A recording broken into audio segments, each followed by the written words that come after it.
We'll start from the fourth line again. The time of the kosher rachman is a kurcha. Regarding bringing the ola sriya, there's a mitzvah say to bring a korban ola on Yom Tov. But roi ponai reiko. You should not see my countenance empty-handed. So what do you have to do to bring an ola sriya? Right, on Yom Tov. For every one of the regalim. But who brings it? Zechurcha. The Torah says only the male. So it seems to be superfluous. But what is the right? Zechurcha losi hanoshim. To exclude the woman doesn't have this mitzvah say to bring the ola sriya. Holafochi. But if I would not have this exclusion, what would I say? Noshim chayovos. The woman would be obligated. But bring the ola sriya is a mitzvah say shezman grama. So based on the principle of mitzvah shezman grama, a woman's exempt. What do I need an exemption to exempt her? Because I have Xer Shabbat. So I would say maybe this is the exception. Like we have exceptions. You have matzahs, an exception to the rule. So maybe because of the Xer Shabbat, this would be the exception. That she'd have a chiyuv, an obligation to bring the ola sriya. So that therefore I need the exclusion to say similar. We said tells it's not included. That this Xer Shabbat should not be applied. So right now the Gemara is getting back to basics. What was the basis for mitzvah zman grama that a woman is exempt? Tefillin. Because tefillin is juxtaposed to liman Torah. Just as a woman, even liman Torah is not a mitzvah zman grama, right? It's a continuous obligation. But the Torah associates it with liman Torah, as we say, Torah she's exempt, tefillin she's exempt. So the question is, why should I learn from tefillin that she's exempt? Let us learn from Hakel that she's obligated, right? It's also. Why do we say one is the exception to the rule and the other is the rule? Say just the opposite. Tefillin is the exception to the rule, and what? And Hakel is the rule. A second. But the Altina b'tefillin l'ktura nailed. Excuse me, it's not Hakel yet. Nailed misimcha l'chiyuva, because it says explicitly in the pasuk that a woman is obligated in simcha, right? On Yom Tov, a person has to bring two korbanos, a chagiga, ola sriya, and in addition, there's a mitzvah b'samachta b'chagecho that you have to eat shlomim. You have to eat sacrificial meat. So let's say I don't bring korban. My friend invites me to his house to partake of his korban shlomim. It's fine. I'd have to bring the shlomim because that's the mitzvah shalmi simcha. If you don't have the friend to invite you, then you have to bring. You have to consecrate a shlomim, bring the shlomim. Or let's say you had a nedarim. You had a neder, you made a shlom during the year. So it wasn't consecrated specifically for Yom Tov. Right? Chol HaMoed, and you slaughtered Erev Yom Tov. And now you have to meet for two days. In Yotzid Mitzvah Boat, V'Samachtem Chagecho. That's Shalmi Simcha. Right? So a woman has an obligation in Simcha. So, although it's a Mitzvah Zman Grama, so why are we learning from Phil and learning from Simcha? Rabbi Isha Bala B'Samcha. The woman does not have a personal obligation of simcha. The mitzvah, the Gemara doesn't argue. That's Abayi's answer. Wait, let's next one question. Wait. Let's first go. So Abayi says the obligation is not upon the woman. The obligation is on the husband to provide for the wife. Right? So let's say the wife would say, "I'm not interested." She's not in violation of anything, right? It's the obligation of the husband to accommodate his wife that she should be able to celebrate with the korban. That's the obligation. She has no personal obligation, okay? So therefore, it's not her chiyuv. So tefillin tells us, right? Because it's juxtaposed to Torah that time-oriented mitzvah she's exempt. Because tefillin is the obligations on the person. Here, although she partakes of the korban shlomim, this is not her personal obligation. So Rashi says, "Almona Michael Neymar." So Rashi cites the pasuk. It says, "Vager vayosem almona." So the almona also has to partake of the simcha, the korban simcha. So she has no husband to provide. So evidently she has to provide for herself. Correct. So she has to provide for herself. So you see the obligations upon her. It's not somebody providing for her. And that Gemara says no. That her neighbor who she lives within that area, the neighbor who can't provide, he provides for her. Rashi says. Lo nitztevay, she's still not personally commanded. Elo baniya akos v'daber. V'nitztave mishehi shruya etzlo l'samcho mishelo. V'machol b'mishto kli pishto. The Torah is saying that he has to provide her a setting of she could celebrate with food, drink, and kli pishto, linen clothing, meaning new clothing. Somebody who can, somebody who could provide, he should provide. But it's even kli pishto. The Gemara says in Zochim that a man, his simcha is wine. What is a woman's simcha? Clothing, big tzavonim, colored clothing, dyed clothing. Right, Mr. Glick, Mara used to be, woman's best friend is the diamond, right? Okay, how do you must have asked your wife? Buy her the diamond. Erev Yom Tov, buy her a diamond. Listen, I mean, people, when things were a little better, people, you'd go Erev Yom Tov to the jewelry store, it's full. People were buying their wives gifts for Yom Tov. Big day, that's called big day tzavon. Doesn't mean that it could be a piece of jewelry, whether gold, silver, whatever it was. People would buy it. So, I mean, Tosas takes issue with that. Okay, David. Could you just define binyan? What does that mean? Binyan. There's another term for binyan. Like, we speak about you have an av melacha. What's an av melacha? That's the primary, that's the profile of the melacha, av. Then you have what's called tolda. We have a derivative. That if, but the av is the primary, the tolda is the derivative, something which has a semblance. So binyan av means you establish the source. That is the source. That is the model. Anything which resembles that model assumes the same status as the model itself. So the Torah says a woman is exempt from tefillin. This is what, in other words, the Gemara uses the memotzino, what we find. Binyan av is a memotzino. We find the Torah absolves a woman from tefillin. So why is she absolved? The answer is mitzvah. So from there, if that is the model of to give us what our obligation is and what our not obligation is. So anything which is similar to that, which is time determined, should be absolved. That's memotzino or binyan av. That's the meaning of binyan av. We're establishing the av. What is the primary obligation? That's the source. Binyan av means the source. You say, what is it about tefillin that makes it? You're not getting into you learn the chinuch. You Learn the chinuch. I'll give you shoshei mitzvah. You know what I mean? I'm not asking shoshei mitzvah. I'm saying, how do you extrapolate that mitzvah station man grama comes from tefillin? No. There's no similarity. That's juxtaposition. That's heckish. Right, so you're not allowed to fill it. What is it No, about filling that is mitzvah says and not another aspect of filling? No. Again, if you have no reason to say tefillin is the exception, that's the rule. No, wait. Why is the Torah juxtaposing tefillin to Talmud Torah? Why? So a woman, As she's not obligated A, she's not obligated B. 1 What second. is it about Talmud Torah that jumps to the conclusion that No, Torah says what is it about filling that makes you say? Again. We have Yudgul and Libishat Torah Conjurations. There's a methodology how to interpret the Torah. So we have a question. Why does the Torah associate tefillin to Torah? Torah says exactly, Talmud Torah, you should inform your sons. The inference is lo b'nefsecha. Woman has no obligation to study Torah. Okay? And there is a principle of hekish, or the Torah juxtapose something with something else. There's something to be learned from that. Why did the Torah put tefillin right next to the Torah? For what reason? That we should learn from that if she's absolved from Torah, she's absolved from tefillin. That's why. Wait 1 second. Right, I got that. Wait 1 second. But once I say that, if there's no reason, no obvious reason why to differentiate between tefillin and any other mitzvah, that's the rule. Right. What is it about the mitzvah aseh?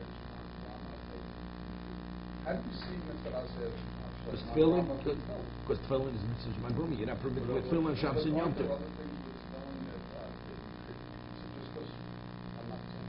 Like what? Just like you're not allowed to put tefillin on Shabbos and something else on Shabbos.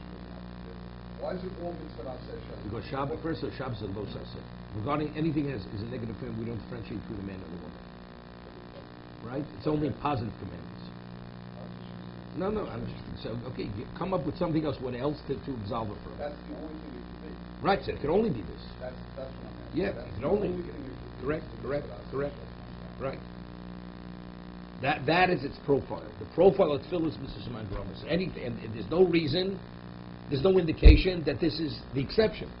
The Gemara later is going to show there are indications in other instances where it is the exception.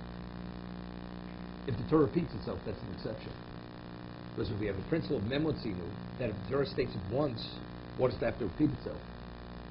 Right? If you're able to draw B from A, what does the Torah have to mention B? If B is identical to A, the answer is to tell us that A is not the rule, but rather it's the exception to the rule. Right? That's the reason why the Torah repeats it, because Torah doesn't usually repeat itself.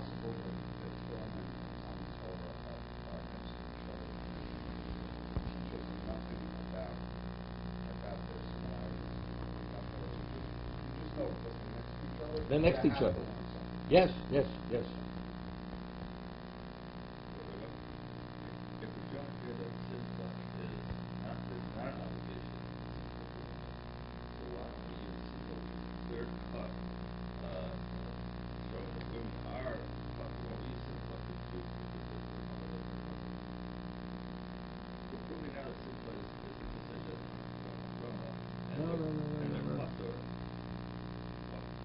Because if I wouldn't have a good question, once it is a good question, or it's a good point.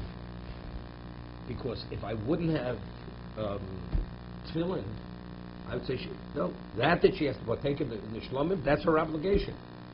It's only because it's contradictory to tefillin. You understand?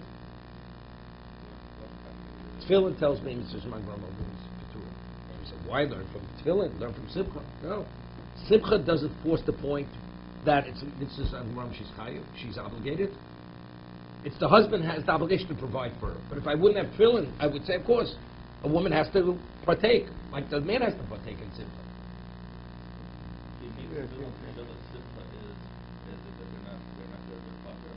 You know, when you ask a question, the question has to be proven that there's a basis to ask the question. So if I would, there's no reason to understand simcha, the obligation of simcha, that it's the husband's obligation to provide. Normally, simcha, as we normally mean it, the woman has to partake. That's her obligation. Why should I say it differently? But if the Torah already established a principle by tefillin regarding tefillin, which seems to be the rule, she's exempt. So how do we reconcile with simcha? Right? The answer is simcha is not her obligation; it's the husband's obligation to provide. So because of simcha, that's what we're interpreting simcha in that manner. Because of tefillin.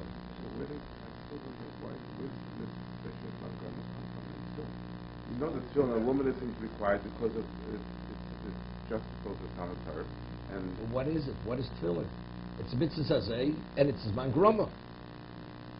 Factually, not factually. Because of the fact that it is a mitzvah. It is. That is what it's reality. It is that. The only thing you could do. There's nothing else. No other reason. And the tefillin is listed twice, and the second time is plural. I'm not.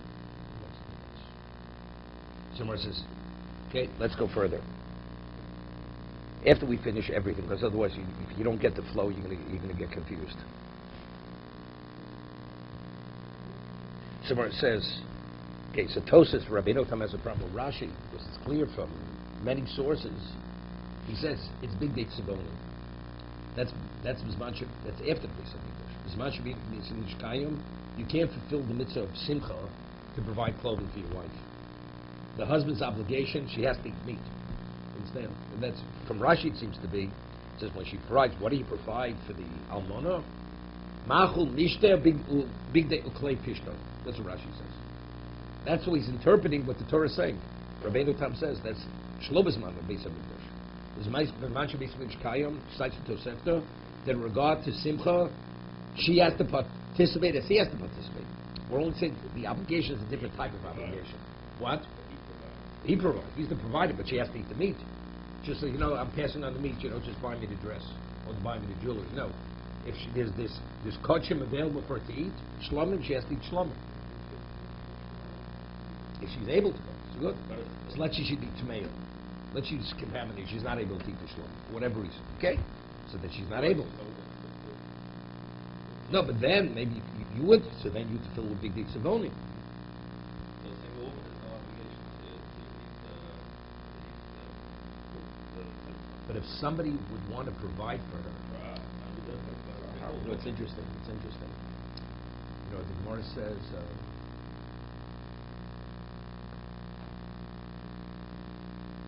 There's a question. The Mishnah says that if a person had a brother who was a mamzer, and so his wife was a mamzeris, kosher marriage, right? Mamzeris, and now the mamzer dies childless. So now the mamzeris falls to Yibum, to the kosher brother. Right? See, he hasn't feeding him. So why don't we say Asido Cholos Asay? Say Asido Cholos Asay. Gemara is the question. It's the Mishnah says Choletz is a low b'siyabed. She receives chalitza, she doesn't even receive yibum. So Gemara is why not?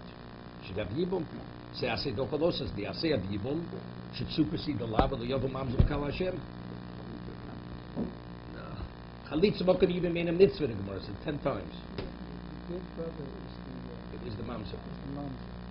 And she is a kosher Jew? No, she's not kosher Jew. She's a mamzer. It was a kosher marriage. She's a kosher marriage, so she's a mamzer. She's a But mamzeris. the second brother's not a mamzer. He's a legitimate Jew. Legitimate Jew. So, but he died childless. He has an obligation to do yibum. But the Mishnah is called Letzilumis Yabelis. So the Gemara asks, why? He should be able to do. He should be able to do yibum. We have a conflict. Asay dochalos asay, because mamzer is only a love. So the Gemara says, Gazrina biri shenot bishli, because once you allow him to engage with her, he may cohabit a second time. The mitzvah is only the first time. So therefore, as a fence, we say we don't want you to do yibum because it may bring to a second time. Therefore, you give chalitza. How do you know it's only that? Because once it becomes his wife, let's say the brother wants to divorce her, right? It's interesting. Wait, we had a Gemara. Just to bring this out, Gemara said we had a case of Makos. If a person goes and rapes a woman who's 12 years old, who's a basula, right? So what does the Torah say? Lo yuchal l'shalcho kol yom. It says lo siya l'isha. He has to marry her if she's agreeable with the father. Lo yuchal l'shalcho kol yomov. So the Gemara says, what happens? He divorces her. He divorces her. Wait, he doesn't receive malchus because since he has an obligation to remarry her, so therefore it's a lavnik to glasay.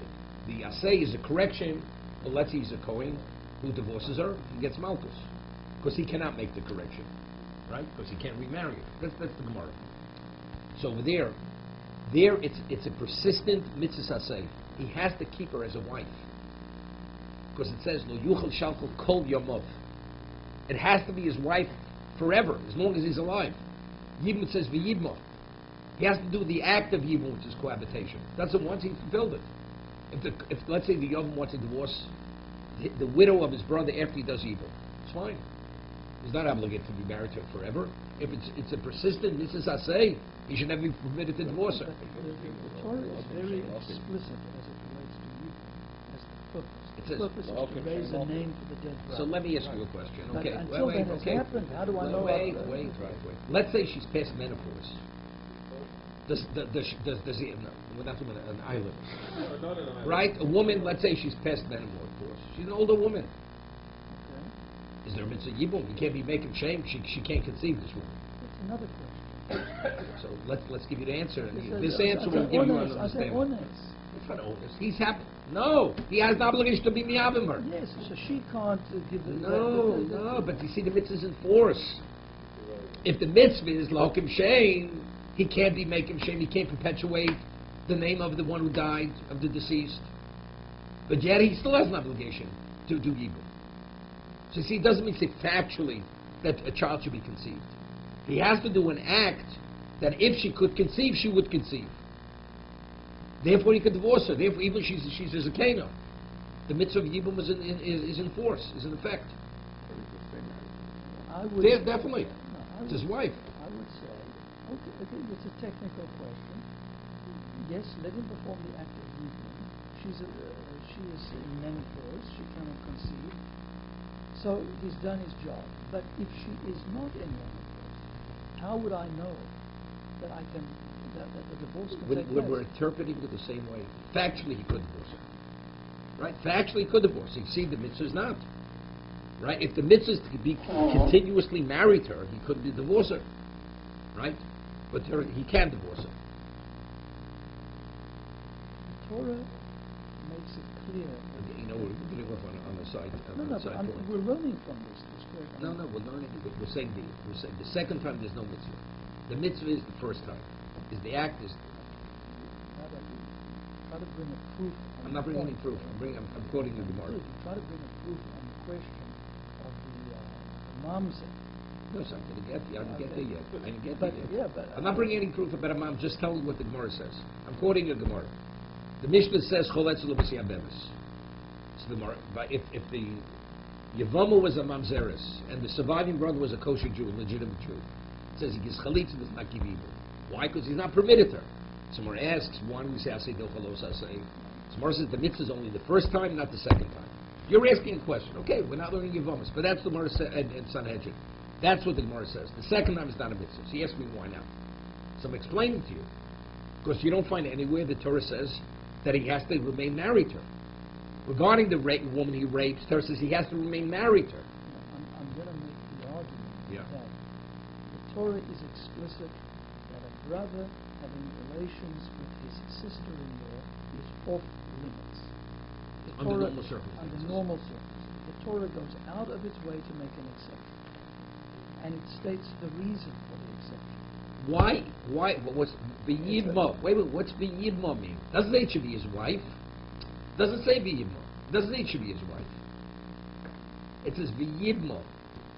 He should cohabit with her. Why? K'dei l'hokim shem. L'hokim shem l'achif. So it's the one act. The Torah doesn't say he has to be involved with him more than once. It says, I understand that. No, but it says, why is it B'yidma? Right? It says, Vo alel v'yidmo. He comes upon her and he does evil. So coming upon her once, not more than once. But in order to raise him. No, for that reason. And if it didn't happen?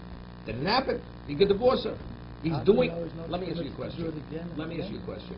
The mitzvah provable. What's the mitzvah provable? You've got to do it and do it and do it until you get No, because there the mitzvah is to do an act that could bring about children. That's the meaning of the provable. Right? Here it says v'yibmo uvo alev v'yibmo. He comes upon and he does yibum, but it's a one-time act. No, the purpose of the one-time act is lokum shebachim. The mitzvah yibum. What's the mitzvah provable? It's what? The act is to have the child. Do an act that you could have a child. It's not within your power to have a child, not have a child. Right? It's up to God if you want to give it a child or not. We say that a man has got to keep on trying No. until Good, because before there the that Torah says mitzvah. fruitful. Torah says be fruitful. Here the Torah says yibmo. Do the act of yibum. Torah doesn't say more than that. Why should you do that one act? Because that one act is lokim shem. It doesn't happen. So it's almost a symbolic situation. It could happen, it could not happen. The reality is not going to happen. So Why?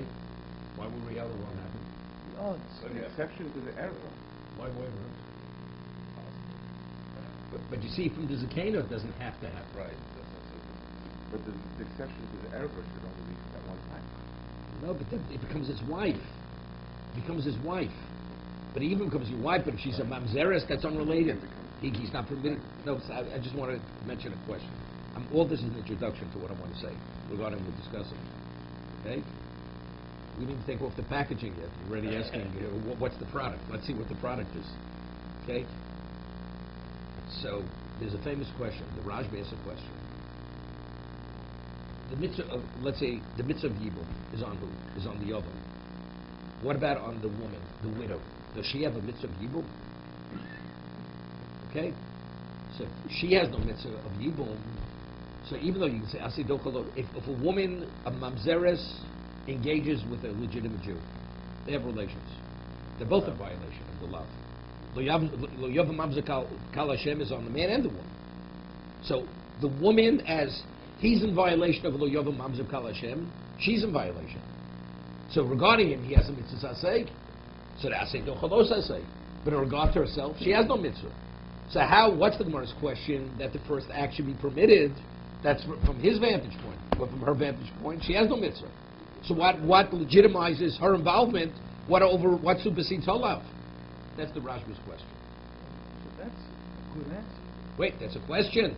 But the Gemara doesn't answer that question. The Gemara says first time it's not a problem. So he's asking on the Gemara. So he answers the Rashba. If the Torah tells us that he has an obligation to be miyabing, she has to avail herself. She has a mitzvah lihis yabing. So she also has a mitzvah asay. I mean, if he wants to perform yibum, she has to avail herself to participate in that act. What? Wait, that's where I'm going to ask a question. I'm going to ask a question. But with that mitzvah asay of her, Therefore, also trump the negative. Yes. That's his answer. Good, it's strong enough. Definitely, because that's her. Otherwise It's an there's no obligation. mitzvah. She has an obligation. Otherwise there's no mitzvah in the Torah. She has an obligation So over if he here. wants to do evil, she has Wait, to first, let's she has understand the Rashba's answer before you ask me a question. If, okay, to- so she has an obligation. If he wants to do yibum, she has an obligation to avail herself to participate in that act. Right? There's a question which is asked. The Gemara says, it's a Mishnah. The Mishnah says in Chagiga that if you have a chatzi eved chatzi ben chorim, right? That means one of the masters frees him, and the other master didn't free him. It was a partnership. So there's a machlokes Beisham Beis Hillel, and says Beis Hillel retracted and agreed Beis Shammai. So how do you work it out? So it says Ovid yom echad latzon l'rabba yom echad. So financially it's easy to work it out. Sunday works for himself, Monday works for his master. But the Gemara says, what about regarding marriage? Lisa shivcheinu yochel, Lisa bas choreinu yochel. He can't marry a shivcha because half of him is a kosher Jew. A kosher Jew is not permitted to a shivcha. Lisa bas choreinu yochel because half of him is an eved. A regular woman is not permitted to marry him. Right? So how do we work it out? So therefore, Bishami says, Kofin is Rabo, you compel the master to give the get, and he writes a debt document that he has to reimburse the master for the cost of 50% of his value. That's the Mishnah, okay? So Tosai asks a question, two locations. One is the Asay Cholosa say. There's a mitzvah say of Puravu, and there's a mitzvah Losa say of what? Losei Kadesha. Right? You're not permitted to prostitute yourself. Living because there's no tfisas kiddushin with a shifcha. Right? So no problem. I said don't chalosa. I say. After they doesn't have an asay. So Tosas answers because the woman doesn't have an asay of Puravu. So he said, but she by Yibum she has an asay. Yes. Because by Yibum the mitzvah can only be performed with her. You want to perform procreation? Go somewhere else. Don't bother me. I have no interest in being involved with you. Therefore, the Torah doesn't obligate her to avail herself to him. But the Yibum, it's only the widow who could actually, through her, it could be perpetuated. It works for him, but she But is not permitted. Therefore, therefore he's for. Therefore, Bezdin compels the master to free him, because that his obligation can't be addressed. Okay, so let's get this in. Okay, now all this is an introduction to Simcha. We're peeling off the layers. Okay, so now Simcha, the verse says, let's learn from Simcha that a Mishnah is among Roma, she's obligated. The verse says, no, she has no obligation. The husband is obligated to provide for her. Let's see, she says, I'm not interested. I'm not interested. So we should say, he has an obligation. L'sameach, she has an obligation to l'smoach. Same thing. Right? So evidently you have to say not. You have to say over here that's not the case. There, the Torah says we want it should be perpetuated. Welcome Shem Ochi. Unless she's agreeable to participate, it's not going to happen. Right? Therefore she's obligated. Here the Torah says you have to provide simcha for your wife. If she wants to turn it down, she can turn it down. She doesn't want. Your chiyuv is to provide. That's a provider. I was a provider. You want to eat, eat. You don't want to eat, don't eat. Like the rape. Approval, there's no connection between the two. A third party has no relevance to the man. You want to do pruvu, so go find yourself another woman. It has nothing to do with me. Here, factually, he has to provide simcha for his wife. She is his wife. It's like the rapist. Who has to marry her if she wants it. If she doesn't want it, he doesn't get to do it. Similar to that. Okay. Sounds like you're watching a husband's obligations to something that of course she wants to do. So that's what shows intact as applies to something. So we have a question. We have a contradiction. Here the Torah is telling us she's absolved. And here the Torah tells me she's chayevet, she's obligated. How do we reconcile the two? That's the question. Torah already established through the juxtaposition, through the hekish, she's absolved. So what about simcha? So why should this be the rule? Maybe that's the rule. The answer is because that does not be understood as that. So to reconcile the two, it does not be understood as you think you understand it. It's not her personal obligation. The obligation is on the husband. You okay with that?